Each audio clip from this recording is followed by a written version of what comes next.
Sir ಮೊದಲಿಗೆ ಈ success ಆದ ನಂತರದಲ್ಲಿ ಒಂದು ವಿಜಯ ಯಾತ್ರೆ ಹೋಗ್ತೀರಾ ನಾರ್ತ್ ಕರ್ನಾಟಕ ಮತ್ತು ಇಲ್ಲಿ ಸುತ್ತಮುತ್ತ ಭಾಗದಲ್ಲಿ. ಆ ಭಾಗದಲ್ಲಿ ಹೋಗಿದಾಗ ಜನರಿಂದ ಬರ್ತಿರೋದು ಒಂದೇ ಮಾತು, ಅಂದರೆ ಒಂದು ಕರ್ನಾಟಕದೊಂದು ಕಮರ್ಷಿಯಲ್ ಹೀರೋ ಸಿಕ್ಕಿದ್ರಪ್ಪ ಕನ್ನಡಕ್ಕೊಬ್ಬರು ಅಂತ ಅಂದ್ಬಿಟ್ಟು. ಆ ಮೊದಲ ಸಿನಿಮಾದ ಆ ಥರದೊಂದು ನಂಬಿಕೆ ಕೊಡೋದಿದೆಯಾ ಅಲ್ಲ ಒಬ್ಬ ನಟನಾಗಿ, ಅದು ಎಷ್ಟು ಖುಷಿ ಮತ್ತು ಆ ಒಂದು ಜವಾಬ್ದಾರಿ ನಿಮ್ಮ ಮೇಲೆ ಜಾಸ್ತಿ ಆಯಿತು ಅನ್ಸುತ್ತೆ?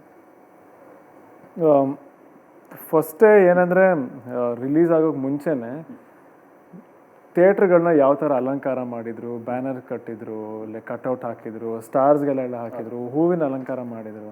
ಸೊ ನಾವು ಫಸ್ಟಿಂದನೇ ನೋಡಿದ್ವಿ ಅದನ್ನೆಲ್ಲ.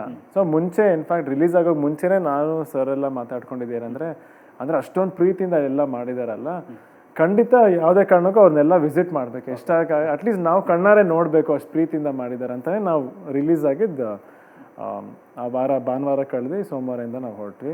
ಆ್ಯಂಡ್ ಎಲ್ಲ ಕಡೆ ನೋಡಿದಾಗ ಅದೇ ಸಖತ್ ಸಂತೋಷ ಆಗಿದ್ದು. ಎಲ್ಲ ಕಡೆ ಅವ್ರು ಆಚರಣೆ ಮಾಡಿದ ರೀತಿ, ಪಟಾಕಿ ಹೊಡೆದ್ರು, ಹೂವಿನ ಹಾರ ಹಾಕಿದ್ರು, ಎಲ್ಲದಕ್ಕಿಂತ ಹೆಚ್ಚಾಗಿ ಪ್ರೀತಿ ತೋರಿಸಿದ್ರು. ಬರೋರು, ತಪ್ಕೊಳ್ಳೋರು, ಎಷ್ಟೊಂದು ಕಡೆ ನಾನು ನೋಡ್ತಿದ್ದೆ ಸರ್ನ ಫುಲ್ ಮೇಲೆ ಎತ್ಕೊಂಡ್ಬಿಡೋರು. ನಮ್ಗಲ್ಲಿ ನಡೆಯೋಕ್ಕೆ ಆಗ್ತಿರ್ಲಿಲ್ಲ. ನನಗಂತೂ ಅಲ್ಲಿ ಕಾರಿಂದ ಇಳಿಯೋದಷ್ಟೇ ಜ್ಞಾಪಕ. ಅದು ಅವರೇ ಕರ್ಕೊಂಡು ಹೋಗೋರು, ಅವರೇ ನಿಲ್ಸೋರು, ಅವರೇ ವಾಪಸ್ ಬಂದು ಕಾರ್ ತನಕ ಬಿಡೋರು. ನಾವು ನಡೆಯೋದೇ ಜ್ಞಾಪಕ ಇಲ್ಲ. ಅಂದರೆ ಅಷ್ಟೊಂದು ಪ್ರೀತಿ.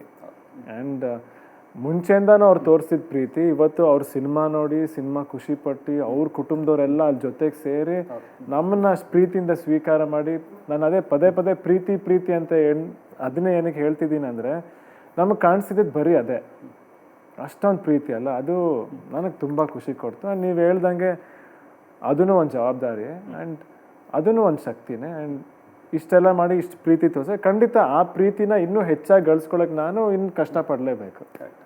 ಸರ್, ಜನನಾಯಕ ಮತ್ತು ನಾಯಕ ಎರಡಕ್ಕೂ ತುಂಬ ಡಿಫ್ರೆನ್ಸ್. ಈಗ ಹೀರೋ ಆಗಿ ಯಾರೋ ಬಂದ್ಬಿಟ್ಟು ಜನರ ಹೀರೋ ಆಗಿ ನಿಂತ್ಕೊಳ್ಳೋದಿಲ್ಲ, ಭಾಳ ಕಷ್ಟ. ಈಗ ನಿಮ್ಮ ಹೇಳಿದ್ರಲ್ಲ, ಕಾರಿಂದ ಇಳಿಯೋದಷ್ಟೇ ಗೊತ್ತು, ಆ ನಂತರದಲ್ಲಿ ಅವರೇ ತಗೊಂಡು ಹೋಗ್ತಾರೆ ಅಂತ. ಆ ಸಂದರ್ಭವನ್ನು ನಿಭಾಯಿಸೋದಿದೆಯಲ್ಲ ಸರ್, ಎಷ್ಟೋ ಜನಕ್ಕೆ ಅದು ಮೊದಲ ಸಿನಿಮಾಗೆ ಬರಲ್ಲ, ಎಷ್ಟೋ ವರ್ಷಗಳಾಗಬೇಕಾಗತ್ತೆ. ಬಟ್ ನೀವು ಜನನ ಅವ್ರ ಜೊತೆ ಒಂದು ಇಂಟ್ರಾಕ್ಟ್ ಮಾಡೋದಲ್ಲಿ, ಅವ್ರದ್ದು ಕಷ್ಟಗಳಿಗೆ ನೀವು ಜೊತೆಗೆ ಮಾತಾಡೋದಾಗಲಿ, ಆ ಥರದ್ದೊಂದು ಒಂದೇನಂದರೆ ಇಷ್ಟು ವರ್ಷದಿಂದನೂ ನಮ್ಮ ಮನೆಯವ್ರ ಮೇಲೆ, ಪ್ರತಿಯೊಬ್ಬರ ಮೇಲೆ, ನನ್ನ ಮೇಲೂ ಅವರು ಪ್ರೀತಿಯಿಂದ ನನ್ನನ್ನು ಅವ್ರ ಮನೆಯವ್ರಂತಾನೆ ನೋಡಿಕೊಂಡು ಬೆಳೆಸಿರೋರು ನನ್ನ. ಸೊ ನನಗೆ ಯಾವತ್ತೂ ಜನರನ್ನ ಮೀಟ್ ಮಾಡಿದಾಗಲಿ, ಇವಾಗ ಥಿಯೇಟ್ರ್ ಹತ್ರ ಹೋದಾಗಲಿ,